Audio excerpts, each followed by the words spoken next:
Hello class 10, welcome back to the complete marathon of economics. इसलिए मैंने इसको complete marathon कहा है क्योंकि इसके अंदर मैं आपको लिमिटेड टाइम के अंदर सारे चैप्टर्स करा दूंगा एकदम अच्छे से, जैसे कि आपकी एकदम झमादार तैयारी हो जाएगी अच्छे से जीत की। ठीक है, इसमें हम कौन कौन से चैप्टर करेंगे, जो आपके सिलेबस में है वो भी करेंगे, जो नहीं है वो भी करेंगे। मतलब कि जो बोर्ड एग्जाम में नहीं आ रहे हैं वो भी करने वाला है। लाइक कंज्यूमर राइट्स, ये आपका नहीं आ रहा है फिर भी हम इसे करेंगे। ठीक है, तो ये हम सारे चैप्टर करेंगे पाँचों के पाँचों। चलिए स्टार्ट करते हैं डेवलपमेंट चैप्टर से। डेवलपमेंट मतलब होता क्या है? डेवलपमेंट का सिंपल मतलब होता है गोल। आपका कोई भी गोल है और आप उसको अचीव कर लेते हो, उसका मतलब क्या होगा? डेवलपमेंट हो गई, है ना। गोल है, गोल को आपने क्या कर लिया? इम्प्लीमेंट कर लिया। या फिर किसी भी चीज़ में इम्प्रूवमेंट होना, इम्प्रूवमेंट होना, इम्प्रूवमेंट होना भी गोल है। ठीक है, किसी चीज़ पे भी इम्प्रूवमेंट होगी, उसका दिन में 2 बार कॉल आ गया, इम्प्रूवमेंट है ना आपके लिए, है ना उसका। ठीक है, आपके पापा की सैलरी बढ़ गई, डेवलपमेंट है आपके लिए। आपका गोल था डॉक्टर बनेगा, आप डॉक्टर बन गए, ये भी आपके लिए डेवलपमेंट है। ठीक है, तो डेवलपमेंट देखो, what are the development promises different people different goals. इसके ऊपर एक क्वेश्चन आ जाता है कि भाई बताओ कि डिफरेंट पीपल के लिए डिफरेंट गोल्स कैसे इंपॉर्टेंट है, किस तरीके से ये बताना हमें। ठीक है, तो डेवलपमेंट गोल्स के बारे में समझ लेते हैं। डेवलपमेंट गोल होते हैं, सबके अलग अलग होते हैं, है ना। हाँ, तो हम इसी चीज़ को समझेंगे कि कैसे डेवलपमेंट गोल होते हैं, कैसे। देखो, एक तो होता है डिफरेंट, एक होता है कॉमन, और एक होता है कॉन्फ्लिक्ट। तो पहले हम समझते हैं डिफरेंट के पास। डिफरेंट, देखो हर पीपल का अलग अलग गोल है। अगर आपके टीचर का गोल है कि उसको पैसे अच्छे मिले उसकी नौकरी के, और तुम्हारा डेवलपमेंट गोल है कि तुम्हें एक साइकिल मिल जाए, तो टीचर और तुम्हारा डेवलपमेंट गोल अलग अलग है। अगर टीचर को पैसे मिल गए, उसकी सैलरी बढ़ गई, तो उससे तुम्हारा कोई लेन देन नहीं है, तुम्हारा कोई फ़ायदा नहीं है, उसमें तुम्हारी कोई डेवलपमेंट नहीं है। दैट मीन्स हर किसी के लिए अलग अलग डेवलपमेंट होती है, उसके अलग अलग गोल्स होते हैं। ठीक है, और जो डेवलपमेंट एक के लिए होती है वो किसी और के लिए नहीं हो सकती।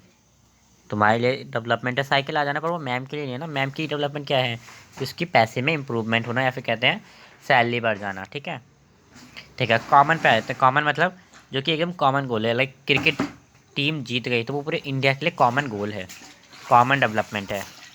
कोई क्रिकेट टीम जीत गई तो वो क्या, कॉमन डेवलपमेंट है। कॉन्फ्लिक्ट मतलब गोल्स का मिक्सअप हो जाना। क्या हो जाना? Mix of goals.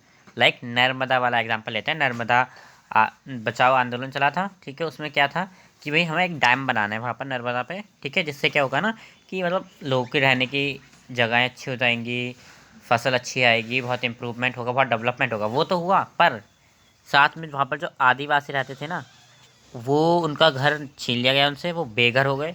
तो वो उनके लिए डेवलपमेंट नहीं थी, आदिवासियों के लिए डेवलपमेंट वो नहीं थी। चाहे वो पूरे देश के लिए डेवलपमेंट थी, पर आदिवासियों के लिए नहीं थी। तो इसे हम क्या बोलते हैं? मिक्स ऑफ गोल्स हो जाना, कॉन्फ्लिक्ट्स हो जाना। ठीक है, ये कुछ एग्जांपल दे रखे हैं। लाइक लैंडलेस रूरल लेबर क्या चाहेगी कि उसके डेवलपमेंट क्या हो? एक तो उसके साथ सोशल डिस्क्रिमिनेशन होना बंद हो जाए। ठीक है, उसको अच्छे से मतलब अच्छा दिन काम मिले। जो उसके पास ज़मीन नहीं तो वो काम चाहेगा, उसको अच्छा काम मिले, और उसके बच्चों को एजुकेशन मिले, अच्छा काम मिले, अच्छे वेजेस मिले, ये सब चाहेगा, है ना। लाइक और कोई एग्जांपल ले, लाइक ले लेते हैं कि रिच गर्ल क्या चाहेगी, एक अमीर लड़की क्या चाहेगी कि उसको फ्रीडम मिले। ठीक है, नर्मदा वैली के लोग क्या चाहेंगे कि उनके साथ डिस्क्रिमिनेशन ना हो, सोशल एजुकेशन उनके बच्चों को भी मिले। ठीक है, इट इज़ डिफरेंट पीपल है डिफरेंट गोल। ठीक है, इनकम एंड अदर गोल्स, देखो डेवलपमेंट मिक्स ऑफ गोल्स होती है ना। तो उसी में एक बहुत ही इंपॉर्टेंट कैरेक्टर रहता है हमारी इनकम का। इनकम के बिना डेवलपमेंट कैसे होगी, है ना। नेशनल डेवलपमेंट तो इनकम से ही होती है, पर हमेशा डेवलपमेंट इनकम से नहीं होती। और भी बहुत सारी लाइफ में थिंग्स होते हैं जिससे डेवलपमेंट होती है। Like better environment, facilities, family, job, freedom, health, ये सब इसके अंदर आते हैं। नेशनल डेवलपमेंट क्या होती है? जब हमारी कंट्री के अंदर पॉलिटिकल, इकोनॉमिकल, सोशल, कल्चरल, इन सब को देखते हुए living of standard, infrastructure, institution बढ़ता है, उसे हम बोलते हैं नेशनल डेवलपमेंट। जब सोशली, इकोनॉमिकली, कल्चरली, है ना, ये सब चीज़ें बढ़ेंगी, इकोनॉमिक डेवलपमेंट होगा, इंफ्रास्ट्रक्चर बढ़ेगा, इंस्टीट्यूशन बढ़ेंगे, लिविंग ऑफ स्टैंडर्ड बढ़ेगा, तो हम क्या कहेंगे कि भाई नेशनल डेवलपमेंट हुआ है। एक सिंगल चीज़ से नेशनल डेवलपमेंट नहीं होता। ठीक है, how to compare city and, हम सिटीज़ को कैसे कंपेयर कर सकते हैं स्टेट और सिटी को कि कहाँ पर ज़्यादा डेवलपमेंट हो रहा है? हम एवरेज इनकम से कर सकते हैं एक तो, उनकी एक एवरेज इनकम निकालेंगे, total income of the country upon में total population of the country, ठीक है। या फिर और भी बहुत सारी चीज़ें उनको पता लगाने की। लेकिन पहला है जीडीपी। जीडीपी क्या होता है? Gross domestic product. Gross domestic product कि जीडीपी किसकी ज़्यादा निकल के आ रही है, किस स्टेट की ज़्यादा निकल के आ रही है, किस कंट्री की ज़्यादा निकल के आ रही है, ठीक है। ह्यूमन डेवलपमेंट इंडेक्स ये क्या है? ये यूनाइटेड स्टेट ऑफ डेवलपमेंट, जो यूनाइटेड स्टेट्स डेवलपमेंट प्रोग्राम था, जिसके तहत उन्होंने एक रिपोर्ट पब्लिश करी जिसका नाम था ह्यूमन डेवलपमेंट रिपोर्ट, जिसमें हम देखते हैं कि वहाँ के ह्यूमंस की रिपोर्ट कैसी आ रही है, नॉर्मल है, कोई ज़्यादा बीमारियाँ तो नहीं है, क्या क्या हो रहा है, ठीक है। और एक होता है पर कैपिटल इनकम। देखो ज़रा, हाँ, एक होता है पर कैपिटल इनकम, अब जिसका मतलब क्या होता है? टोटल इनकम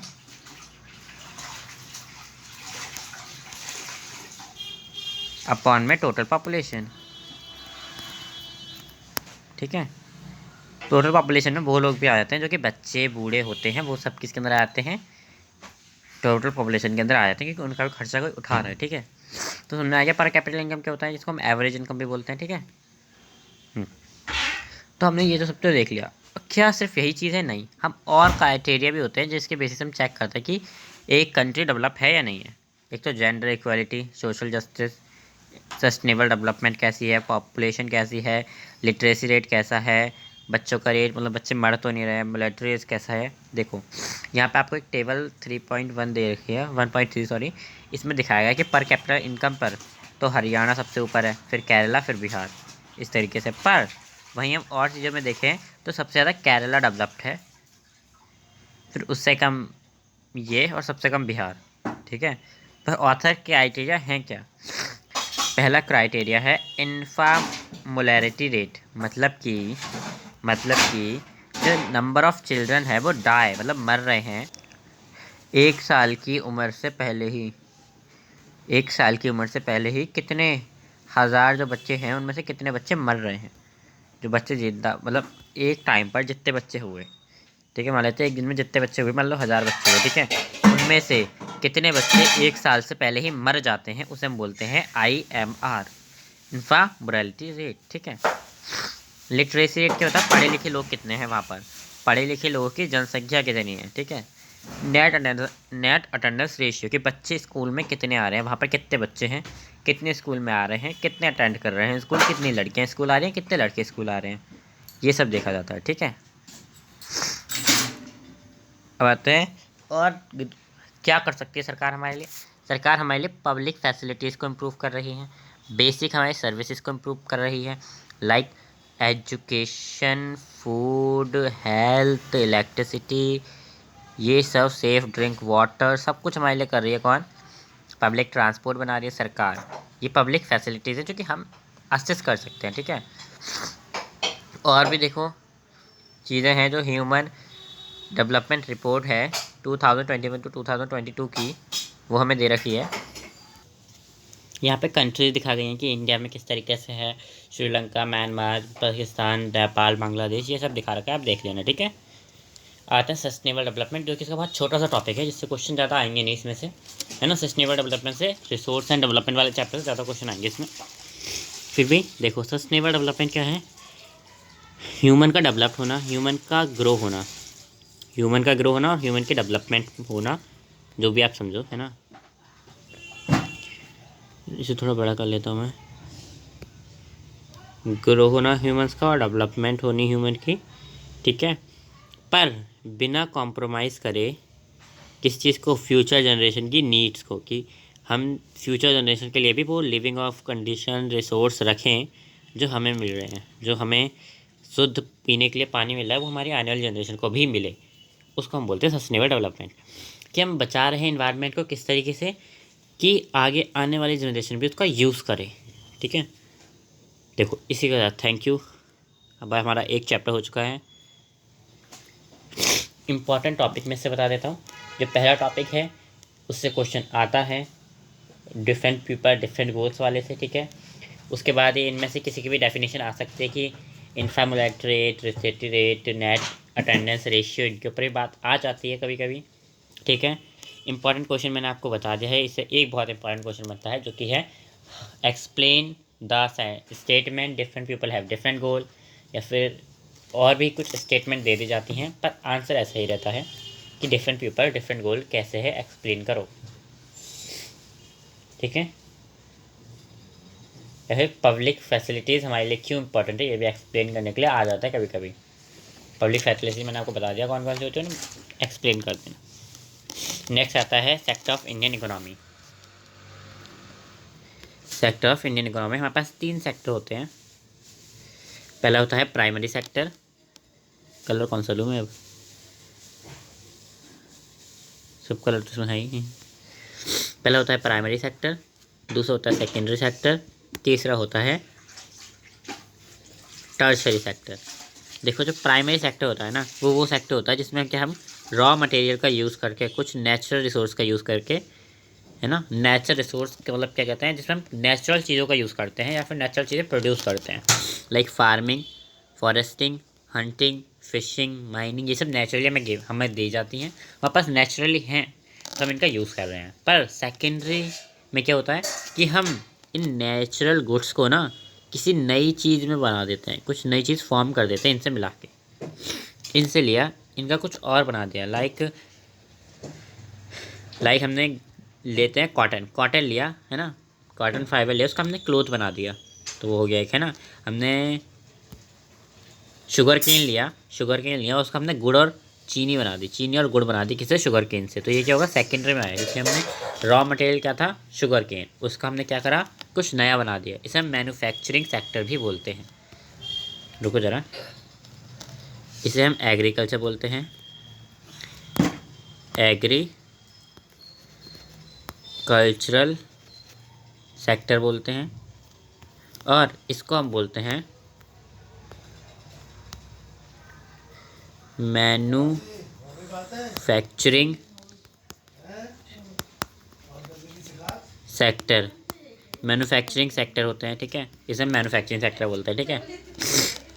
ठीक है, इसमें क्या आता है, शुगर केन, गुड़, ये सब प्रोड्यूस होते हैं, बेसिक इंग्रेडिएंट होते हैं। देखो हम बस इतनी ही बात करेंगे कि प्राइमरी सेक्टर वो सेक्टर होता है, रट के जाना यहीं पे, प्राइमरी सेक्टर वो सेक्टर होता है जिसके अंदर हम नेचुरल रिसोर्स का यूज़ करते हैं। सेकेंडरी सेक्टर वो सेक्टर होता है जिसमें हम कोई चीज़ मैन्युफैक्चर करते हैं, किससे, नेचुरल रिसोर्स से, नेचुरल चीज़ों से हम कुछ नई चीज़ें बनाते हैं, तो हम बोलते हैं सेकेंडरी सेक्टर।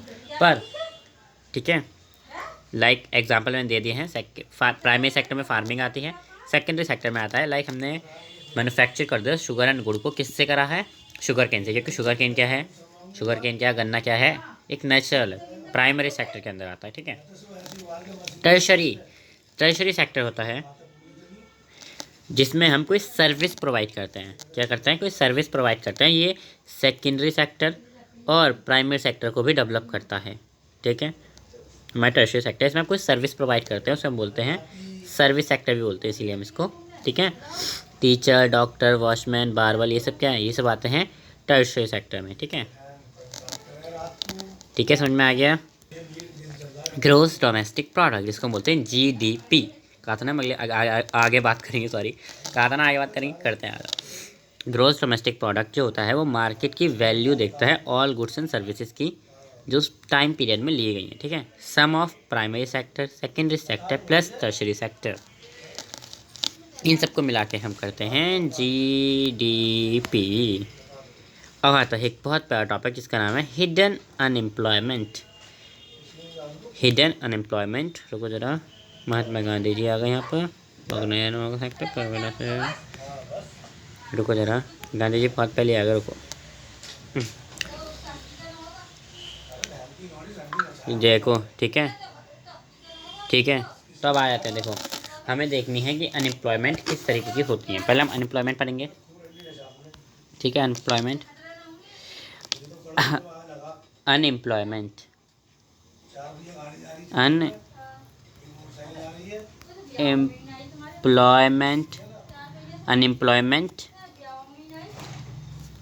है, अनएम्प्लॉयमेंट कितने तरह की होती है। अनएम्प्लॉयमेंट एक तो होती है हमारी अंडर अनएम्प्लॉयमेंट, अनएम्प्लॉयमेंट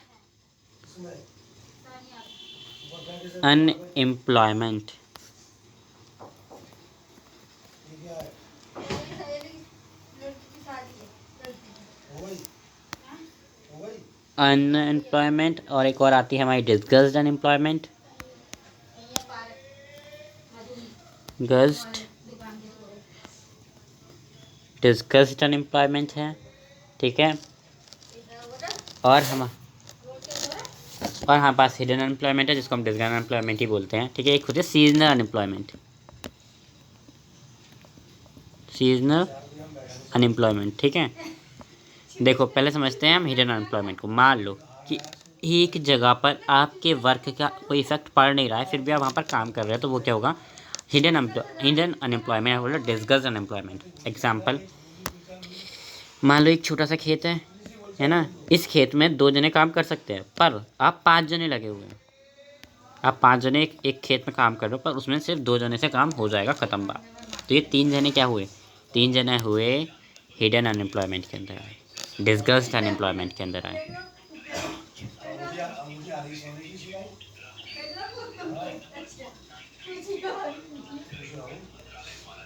ये रहे डिस्गस्ड अनएम्प्लॉयमेंट हुई, ठीक है। ये हो गई, क्या हो गई? डिस्गस्ड अनएम्प्लॉयमेंट। हिडन एम्प्लॉयमेंट, डिस्गस्ड अनएम्प्लॉयमेंट दोनों सेम होती हैं, ठीक है।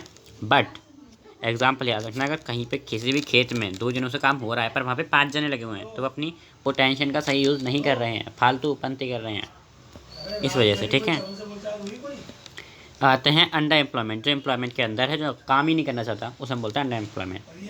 More people working in agriculture, जबकि वो नेसेसरी नहीं है, उसमें काम नहीं करोगे तब भी काम चल जाएगा, पर नहीं कर रहे हैं, मन कर रहा है उनका, तो ये क्या है? Under employment. वो रहना चाहते हैं एम्प्लॉयमेंट के अंदर, वो अनएम्प्लॉयमेंट के अंदर रहना चाहते हैं, ठीक है। अब आते हैं Mahatma Gandhi rural employment general act. ये बहुत ही प्यारी, बहुत ही इंपॉर्टेंट चीज़ है, इससे एक क्वेश्चन आ सकता है, याद रखना, 4-5 मार्क्स का, 3 मार्क्स से भी आ सकता है, 2 मार्क्स का भी आ सकता है वैसे तो। ये ऐड जो था, मतलब कि 2005 में निकाला गया था, ठीक है। इसने करा था, क्या करा था भाई? इन्होंने हमें 100 डेज़ की एम्प्लॉयमेंट देने का वादा करा था इन अ ईयर, ठीक है, सभी को। इसमें 1/3 सीट रिजर्व थी वुमेन्स के लिए, ठीक है, याद रखना। ये हर तरीके का काम दे थे, प्राइमरी, सेकेंडरी एंड टर्शरी, ठीक है, ठीक है, ठीक है, ठीक है। रुको, एक बहुत इंपॉर्टेंट क्वेश्चन आता है कि ग्रो क्यों कर रहा है टर्शरी सेक्टर। क्वेश्चन आता है, बहुत बार आ भी चुका है प्रीवियस ईयर में। ग्रोथ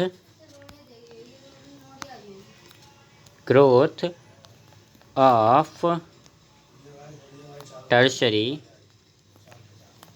ये बोलो टर्शरी सेक्टर,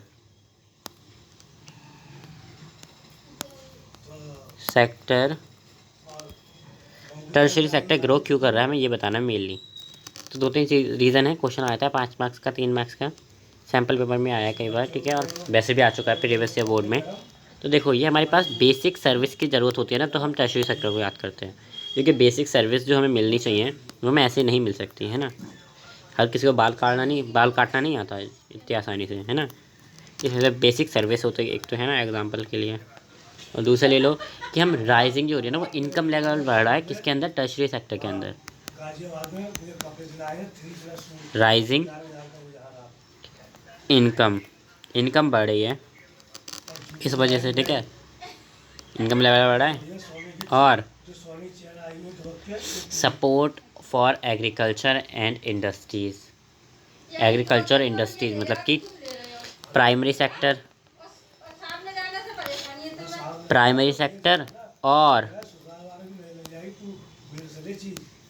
सेकेंडरी सेक्टर, इनको भी एम्प्लॉयमेंट दे रही है, इनको भी सपोर्ट कर रहा है। ये कौन सा सेक्टर? टर्शरी सेक्टर, ठीक है। न्यू सर्विसेज जनरेट हो रही हैं, हाउस कीपिंग वगैरह वगैरह की सर्विसेज सारी हैं। और टेक्नोलॉजी आ रही है, ये तो सब इम्पोर्टेंट है। टेक्नोलॉजी का इसका अंदर बहुत इंपॉर्टेंट रोल है। टेक्नोलॉजी आ रही है तभी तो सर्विस बढ़ रही है।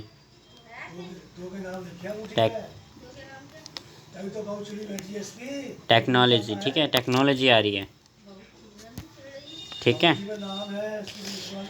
अब आता है एक और बहुत प्यारा चैप्टर, इसका नाम है organise sector and unorganise sector, ठीक है। सेक्टर्स की स्पेलिंग यहाँ पे किसने लिख दी गलत है, इज है वो, सेक्टर इज, इसे चिपक गया, ध्यान रखना, ठीक है। Organise sector is the sector where the employment terms fixed and regular. देखो, unemployment is a sector in which organise sector वो सेक्टर होता है जो कि एकदम फिक्स होते हैं, उसकी फीस फिक्स होती है, उसमें कितने घंटे काम करना है वो भी फिक्स होता है, और वो गवर्नमेंट के अंदर आता है। गवर्नमेंट उसके ऊपर डायरेक्टली नहीं पर इनडायरेक्टली कंट्रोल रखती है, ठीक है। पर अनऑर्गेनाइज सेक्टर वो सेक्टर होता है जिसके अंदर डेली कोई वेजेस होते नहीं है फिक्स, कितने भी घंटे काम करा सकते हैं, है ना। कोई टर्म्स नहीं होती, कोई मेडिकल टर्म्स नहीं होती, कोई गवर्नमेंट के रूल नहीं होते उसके अंदर, ठीक है। समझ में आइए कौन कौन से होता है। प्राइवेट सेक्टर भी बिल्कुल इसी के होता है। प्राइवेट सेक्टर होते हैं जो कि किसी एक इंडिविजुअल के थ्रू चलाए जा रहे हैं, किसी एक कंपनी के थ्रू चलाए जा रहे हैं। उसके अंदर फोकस किया जाता है कि प्रॉफिट ज़्यादा है, हमारे पास क्या है, profit profit profit economic development हो, प्रॉफिट ज़्यादा आए, फंड्स ज़्यादा मिले, हमारी सेल्स ज़्यादा हो, चाहे उसके लिए हमें कुछ भी करना पड़े, ठीक है। पर पब्लिक सेक्टर क्या, ऐसा कुछ नहीं है। उसमें क्या है कि भाई ओन करी जाते हैं गवर्नमेंट के थ्रू, है ना। जहाँ तक रेलवेज़ भी गवर्नमेंट के थ्रू चलाए जाते हैं, वो सिर्फ पीपल्स के वेलफेयर के लिए, कि पब्लिक जो है वो खुश रहे, ठीक है। पब्लिक सेक्टर से होता है वो सर्विस के लिए होता है सिटीजन्स की, उसे गवर्नमेंट ऑपरेट करती है, उसमें गवर्नमेंट की गाइडलाइंस चलती हैं, वो उसका मेन मोटिव पैसा कमाना नहीं होता है, ठीक है। इतना समझ में आ गया, ठीक है। अब आते हैं इसका इम्पोर्टेंट कॉन्सेप्ट लिख लो। इन दोनों के बीच में डिफ्रेंशिएशन आ जाता है, इन दोनों के बीच में भी आ जाता है, इसके ऊपर भी आता है क्वेश्चन, एक क्वेश्चन इसके ऊपर भी। मेन के 3-4 स्लाइड्स मैंने आपको दे रखी है, इन्हें अच्छे से पढ़ लो, ठीक है। बस यही है जो इम्पोर्टेंट है इसमें। अब आते हैं हम, thank you for watching. Next chapter पे आ जाते हैं हम अपने, मनी एंड क्रेडिट, पैसा और क्रेडिट। मनी एंड क्रेडिट, देखो पहले क्या होता था ना, पहले होता था money as a exchange of money, ठीक है, money as a medium of exchange. पहले हम क्या करते थे ना, पहले मनी नहीं हुआ करती थी, पहले हुआ करता था बाटर सिस्टम, बैगन नॉन भी से बैगन, ये होता था बाटर सिस्टम। बाटर सिस्टम क्या होता था, इसके अंदर ना हम मनी की जगह थिंग्स को एक्सचेंज करते थे। हम एक दूसरे से, हम मतलब किसी को कुछ चाहिए, किसी को कुछ चाहिए, ये हमारे मान लेते हैं, ये हमारा एक व्यक्ति है जिसका नाम है एक्स, और एक व्यक्ति है वाई। वाई को खाना है मीट, एक्स को खानी है मछली, तो हमने आपस में एक्सचेंज कर ली। तो क्या इतना ईजी था, तो यही चलता नहीं रहता, नहीं, इसमें आ जाता डबल बॉन्ड्स ऑफ कोइंसिडेंट आ जाता है कभी कभी। मतलब कैसे आता था, रुको जरा, ये देखो बना दीजिए, तो बड़ा बना था। यहाँ पे लेता हमारा एक एक्स आदमी है, एक वाई आदमी है, एक जेड आदमी है। ये देता है क्लोथ गलत लिख दिया मैंने, ठीक है। नहीं नहीं, कोई अच्छा सा एग्जांपल लेते हैं। मान लो ये क्रॉप बेचता है, फिर वीट बेचता है, कोई इजी सा लेते हैं ना। ये है हमारे, ये मान लो देता है हमारे बर्तन देता है, ठीक है, ठीक है। तो फिर हम ले लेते हैं पैंट बेचता है, ऐसे लेते हैं ना, ये हमारी पैंट बेचता है या फिर प्लांट बेचता है, ले लेते हैं। ये हमारा बेचता है, इसे क्या बोले, ये हमारी बुक बेचता है, ये हमारी पेन बेचता है। बहुत सिंपल सा एग्जांपल लिया आप सभी को समझने के लिए। देखो जो हमारी वाई है उसको चाहिए बुक, पेन को चाहिए बुक, पर इस बुक को क्या चाहिए, प्लांट चाहिए, इसको ज़रूरत है प्लांट की, पर प्लांट वाले को क्या चाहिए, प्लांट वाले को पेन चाहिए। इसे बोलते हैं डबल बॉन्ड्स ऑफ कोइंसिडेंट। इसे ये चाहिए पर इसको ये देना नहीं है, क्यों नहीं देना, क्योंकि उसको तो ये चाहिए ना, वैसे फालतू में क्यों दे, जब उसकी ज़रूरत ही नहीं है पेन की। तो वो एक्स क्या चाहिए, उसको प्लांट चाहिए, पर प्लांट को बुक चाहिए नहीं, उसे पढ़ना ही नहीं आता, उसको पेन लेनी है ना। तो ये क्या है, इसे बोलते हैं डबल पॉइंट्स ऑफ कोइंसिडेंट, वो डबल कोइंसिडेंस, ठीक है, डबल बॉन्ड ऑफ कोइंसिडेंट, ठीक है। ये होता है डबल बॉन्ड्स ऑफ कोइंसिडेंस। इसमें हम एक्सचेंज ऑफ मनी का, इसलिए हमें एक्सचेंज ऑफ मनी लानी पड़ी क्योंकि हम बहुत ही डिफरेंट तरीके की सिचुएशन आ जाती थी बायर सेलर के बीच में, किसी को कुछ चाहिए, किसी को कुछ चाहिए, पर कुछ मिल ही नहीं रहा है ना। इस वजह से मॉडर्न फॉर्म ऑफ करेंसी, बहुत सारी मॉडर्न फॉर्म ऑफ करेंसी आई। रुपया जो है वो एक मॉडर्न फॉर्म ऑफ करेंसी है हमारे, रुपीज़, क्योंकि अभी यही चल रही है तो ये मॉडर्न हुई, ठीक है। पहले सिल्वर गोल्ड आते थे, मेटेलिक गोल्ड आते थे, मेटेलिक कोइन आते थे, है ना, बहुत सारी चीज़ें आती थी। यहाँ पे देख सकते हो किस किस तरीके के कॉइन होते थे पहले, है ना। पहले कॉइन जो होते थे बहुत महंगे होते थे, अब तो भाई पेपर थिंग्स के नोट आ गए हैं, मॉडर्न फॉर्म ऑफ करेंसी हो गई है, नोट्स आ गए हैं, कॉइन्स आ गए हैं, पेपर नोट्स आ गए हैं। ये सब पहले जो हमारे मेटेलिक कॉइन्स थे उनकी अब इतनी वैल्यू रही नहीं है ना। तो अब आते हैं इधर वेयर ओवर द देखो हमारी जो आरबीआई है वो उसके द्वारा रुपीज़ जो डाले गए हैं उसको कोई मना नहीं कर सकता कि मैं ये रुपये नहीं लूँगा, मुझे तो भैया अमेरिका के पैसे चाहिए, डॉलर नहीं, ऐसा कोई नहीं चलेगा, ऐसा कुछ नहीं चलेगा। मीडियम ऑफ एक्सचेंज सबको एक्सेप्ट करना पड़ेगा ये, ठीक है। ये आरबीआई जो है वो नोट्स यूज करती है by the help of central government. इसके ऊपर क्वेश्चन आता है फंक्शन ऑफ आरबीआई, ठीक है। आरबीआई क्या करती है, आरबीआई नोट छापती है, उसके नोट्स को कोई एक्सचेंज नहीं, वो कोई भी रोक नहीं सकता। नोट्स किसके थ्रू छापती है, सेंट्रल गवर्नमेंट की इशू करने पे छापती है वो नोट, ठीक है, ठीक है, ठीक है। तो समझ में आ गया, उसकी पेमेंट को कोई रिफ्यूज़ नहीं कर सकता, ये सब है। डिपॉजिट ऑफ बैंक, बैंक में हम पैसे डालेंगे तो उसको हम बोलेंगे डिमांड डिपॉजिट, क्योंकि बाद में हमने मान लो पैसे डाले बैंक के अंदर पर वो हमें 1% इंटरेस्ट पे मिले तो वो होगी डिमांड डिपॉजिट, वो डिमांड डिपॉजिट, ठीक है। बैंक को एक्सेप्ट करना पड़ेगा डिपॉजिट, वो मना नहीं कर सकती, उसको इंटरेस्ट भी देना पड़ेगा डिपॉजिट के साथ बैंक को। तो बैंक पैसे कहाँ से कमाती है सोचा है, अभी सोचेंगे, रुक जाओ। ये हमारा चेक है, चेक कुछ इस तरीके का होता है, देख लो एक बार।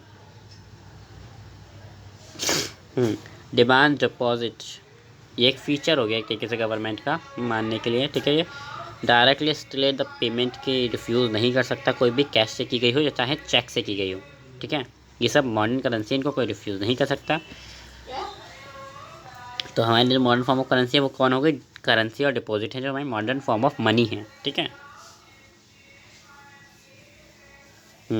Loan activity of bank, bank की लोन एक्टिविटीज़ देख लो।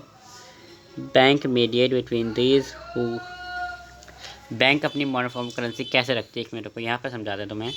देखो ये हैं जो अपना डिपॉजिट करने आए हैं, जिनको 1% इंटरेस्ट पे ये क्या कहते हैं बाद में देगी बैंक। इन्होंने मान लो 100 रुपये जमा करे तो इनको अगले महीने 101 रुपये मिलेंगे, पर वहीं ये हैं जिसे बैंक ने लॉन्ग लोन दिया है तो ये सब देगी 5% पर। मतलब कि इन्हें जब वापस करने होंगे तो मान ली बैंक ने इन्हें दिए 100 रुपये, तो इन्हें वापस कितने करने पड़ेंगे 150, है ना। उसमें से 1 रुपया ऐसे नहीं दे देगी तो 49 रुपीज़ कहाँ गए बैंक के अंदर। तो ऐसे बैंक कमाती है, ठीक है, याद रखना।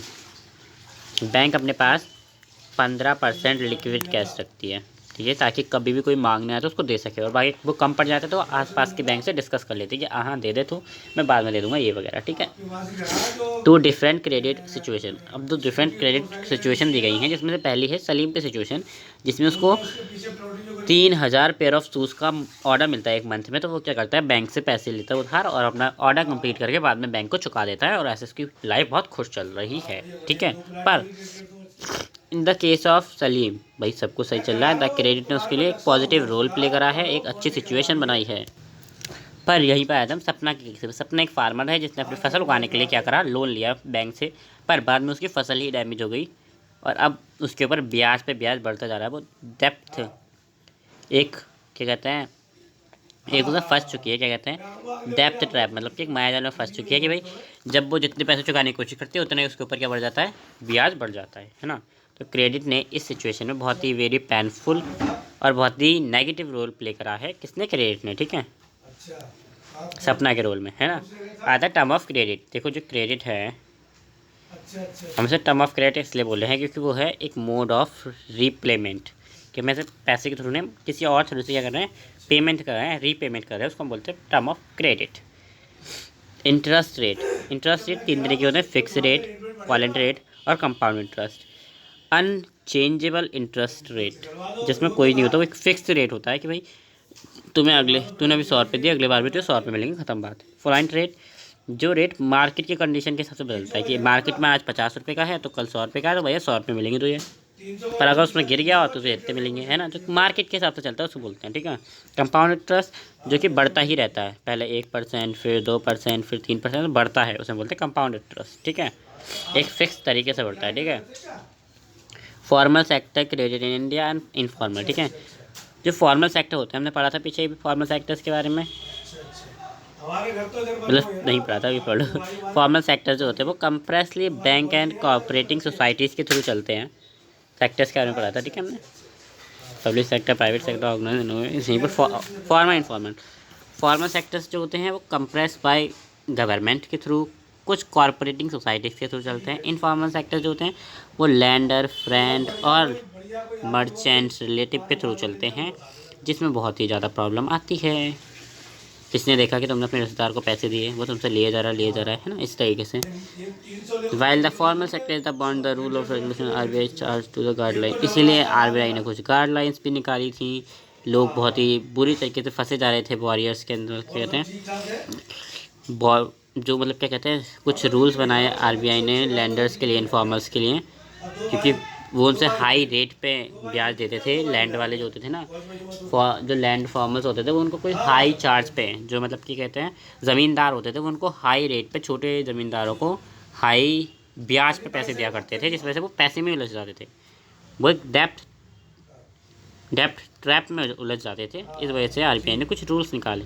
एक आता है सेल्फ हेल्प ग्रुप। ये क्या होता है ना, इसमें 15 से 20 मेंबर्स मिलकर एक चीज़ बनाते हैं, एक मतलब एक छोटा सा ग्रुप बनाते हैं, इसमें वो पैसे लाते हैं और इकट्ठे करते हैं, है ना। और जब किसी एक महिला को या फिर किसी को भी ज़रूरत होगी, वो उसे उधार दे देते हैं उससे पैसे, है ना। और और और क्या कहते हैं, बाद में देते हैं पैसे, ठीक है। वो 15-20 मेंबर्स इकट्ठा मिलकर एक ग्रुप बनाते हैं, है ना। उस ग्रुप में से किसी को भी अगर किसी चीज़ की ज़रूरत है, मान लो को 1 लाख रुपए की ज़रूरत है, पर इनके पास 50,000 है, तो 50,000 दे देंगे। 50,000 बैंक से लोन ले लेंगे। एक सिंगल आदमी को, जो गरीब होता है, उसको बैंक से लोन नहीं मिलता, पर जब सेल्फ हेल्प ग्रुप के नाम पे जाता है वो इंसान के, यहाँ भी 15-20 मेंबर का ग्रुप है, तो वो लोन दे देते हैं, क्योंकि उन्हें पता है कि ये सब मिलके इनका लोन चुका देंगे, ठीक है। इस वजह से बैंक लोन दे देता है, तो सेल्फ हेल्प ग्रुप के नाम पर लोन निकाले जाते हैं, ठीक है। चलो, इसी के साथ हमें मनी एंड क्रेडिट हो गया। हमने आधे घंटे में 3 चैप्टर कर लिए। अब हमारा ग्लोबलाइजेशन, कंज्यूमर राइट्स था क्या, पहले ग्लोबलाइजेशन करेंगे, है ना, क्योंकि आपको पता है कि कंज्यूमर राइट कटेड एक तरीके से हमारे बोर्ड एग्जाम के लिए, इसलिए पहले हम ग्लोबलाइजेशन पे जा रहे हैं।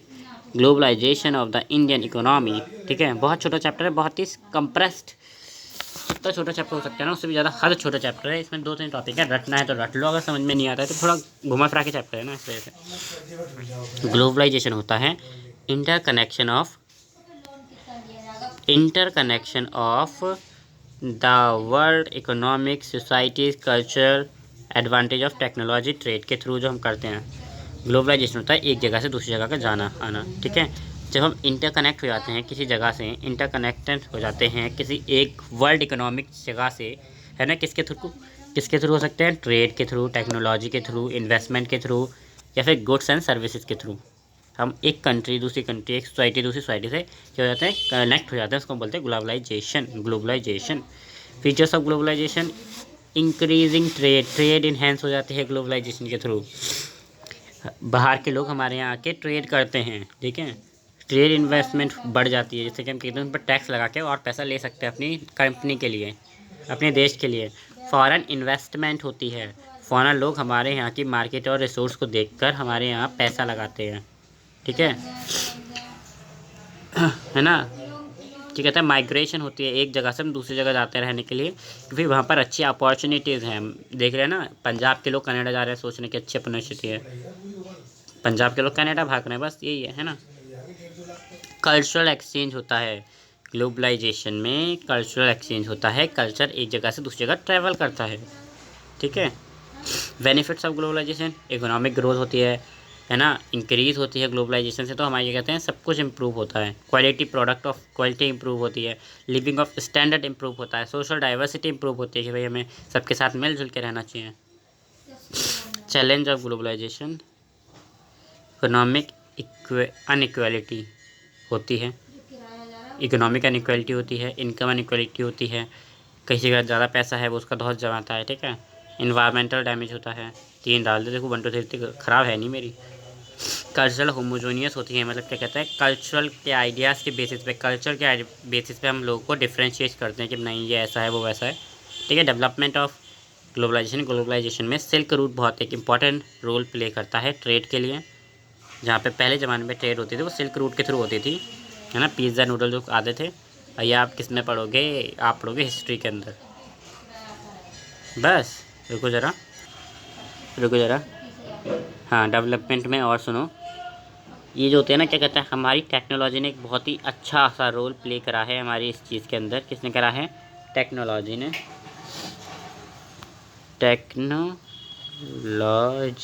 ने इम्प्रूवमेंट करी है हमारी ग्लोबलाइजेशन को। पर हम देख रहे हैं कितनी जल्दी से टेक्नोलॉजी बढ़ी जाती है। आईसीटी सेक्टर कितना इम्प्रूव हो चुका है। हमने ट्रेड बैरियर लगाए थे जब हम आज़ाद हुए थे, ताकि कोई और कंट्री हमारे यहाँ की ट्रेड ना कर सके, हमने वो हटा दिए हैं। अब हम लिबरलाइजेशन हो चुके हैं। Liberalisation the process of removing barrier, ठीक है, लिख देता हूँ, ठीक है, लिबरलाइजेशन। तो ये भी एक इम्पॉर्टेंट टॉपिक है, इससे भी क्वेश्चन आ सकते हैं।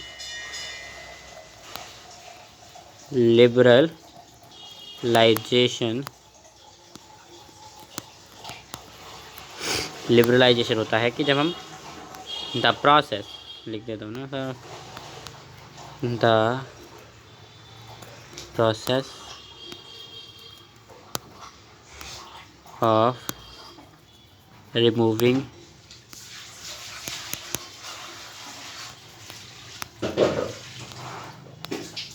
ट्रेड बैरियर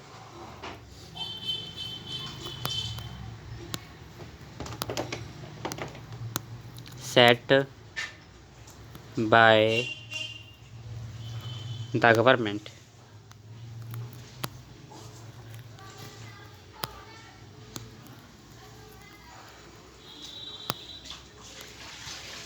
देखो, जो हमारा लिबरलाइजेशन होता है वो होता है कि मैंने भी आपको बताया कि हमने ट्रेड बैरियर लगा देते थे, कि हमने मना कर दिया था कि हम बाहर से कोई भी ट्रेडिंग नहीं करेंगे किसी और देश से कुछ टाइम के लिए, जब हमारा देश आज़ाद हुआ था, ताकि और अंग्रेज हमारे देश के अंदर ना आ सकें, ठीक है। उसके बाद हमने लिबरलाइजेशन करा, जिसके अंदर हमने वो बैरियर हटा दिए। जब हमने देखा कि हमारी कंट्री अच्छे से डेवलप हो चुकी है, यूनिटी आ चुकी है, हमारी गवर्नमेंट अच्छे से डेवलप हो चुकी है, हमारे लोगों के पास हथियार आ चुके हैं, आर्मी बिल्कुल सही है, सब कुछ सही है, तो हमने वो ट्रेड बैरियर हटा दिए और लिबरलाइजेशन स्टार्ट कर दिया कि आपस में एक्सचेंज ऑफ थिंग्स हों, हम ट्रेड कर सकें आपस में। कब करा हमने ये? जब हमने लिबरलाइजेशन हटा दिया। Let go to the consumer right.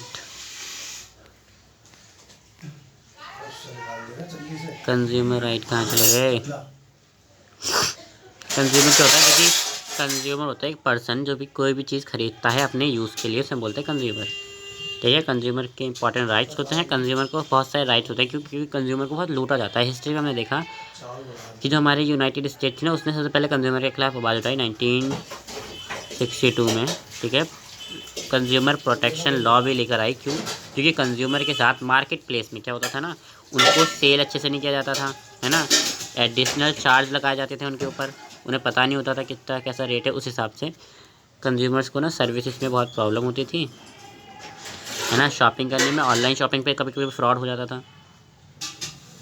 Awareness for rights नहीं थी, कंज्यूमर को अपना राइट ही पता नहीं था।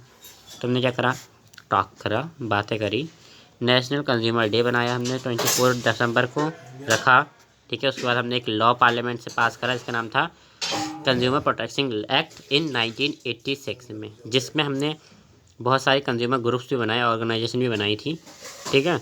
उसी के बारे में हम पढ़ेंगे कि कंज्यूमर ने मूवमेंट करा था। इससे पहले एक कंज्यूमर्स ने मूवमेंट करा, जिससे क्या हुआ कि उनका ऑब्जेक्टिव क्या था कि एजुकेशन अवेयरनेस हो, एक्सप्लॉयटेशन हो, फेयर बिजनेस आइडेंटिटी, सब कुछ लॉ वगैरह सब एकदम फेयर बातें सातें हों। फिर 1980s में कंज्यूमर काउंसलिंग आई, उसने क्या करा, कोर्ट में इस चीज़ की अपील डाली, फिर ये सब कुछ आया, अवेयरनेस फैलाई गई, कोर्ट ने सबको देखा, सब कुछ समझा, और उसके बाद इस कंज्यूमर मूवमेंट का रिजल्ट ये निकला कि हम अवेयर हो गए, हम क्वेश्चन कर सकते हैं, हम कोई भी कम्प्लीमेंट ले सकते हैं, हमारे पास क्या है, राइट्स आ गए। क्या आ गए? कंज्यूमर राइट्स आ गए, ठीक है। तो राइट टू इन्फॉर्मेशन, हम कोई भी इन्फॉर्मेशन ले सकते हैं किसी से भी, एक तो ये आ गया जो हमें चीज़ मिल रही है उसकी, ठीक है। राइट टू चूज़, हमें कोई फालतू सामान नहीं बेच सकता जब तक हमारी मर्ज़ी नहीं होगी। राइट टू सेफ्टी, अगर सामान में हमें सेफ्टी नहीं मिली, मतलब वारंटी नहीं मिली, तो हम नहीं लेंगे, ठीक है। राइट टू हर्ड, मतलब कि कई बार ना हम वापस कर सकते हैं सामान को, ख़रीद तो लेते हैं, वापस नहीं कर पाते, पर हम वापस कर सकते हैं। अगर सामान अच्छा नहीं आया तब भी हम वापस कर सकते हैं, है ना। हमें सब कुछ लिखा हुआ चाहिए। लैक ऑफ अवेयरनेस है, पर बेशक हमें सब कुछ लिखा हुआ होना चाहिए कि उस कंज्यूमर में क्या क्या डिटेल्स हैं। देखो ना, बिस्किट के पीछे भी लिखा हुआ होता है सब कुछ। इसी के लिए हमने क्या करा, हमारे पास था जस्टिस। देखो, जस्टिस 1 करोड़ की बात है तो हम जस्टिस लेवल पे जा सकते हैं, कोर्ट में जा सकते हैं। 1 से 10 करोड़ की बात है तो हम स्टेट लेवल वाली कोर्ट में जा सकते हैं। 10 करोड़ से ऊपर की बात है तो हम जा सकते हैं अपनी सुप्रीम कोर्ट में केस को लेकर, ठीक है। इसके लिए हमें बहुत सारे कोबराज वगैरह बनाए, हमने अवेयर करा लोगों को, ये सब तो मैंने आपको बता दिया।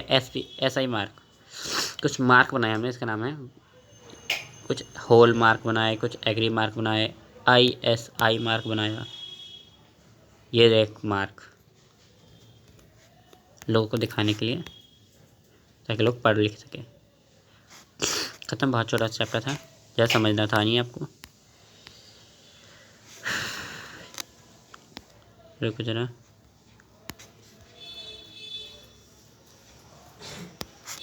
Thank you. आधे घंटे में 40 मिनट में हमने सारी सिविक्स कंप्लीट। इसकी PDF मेरे टेलीग्राम पर मिल जाएगी।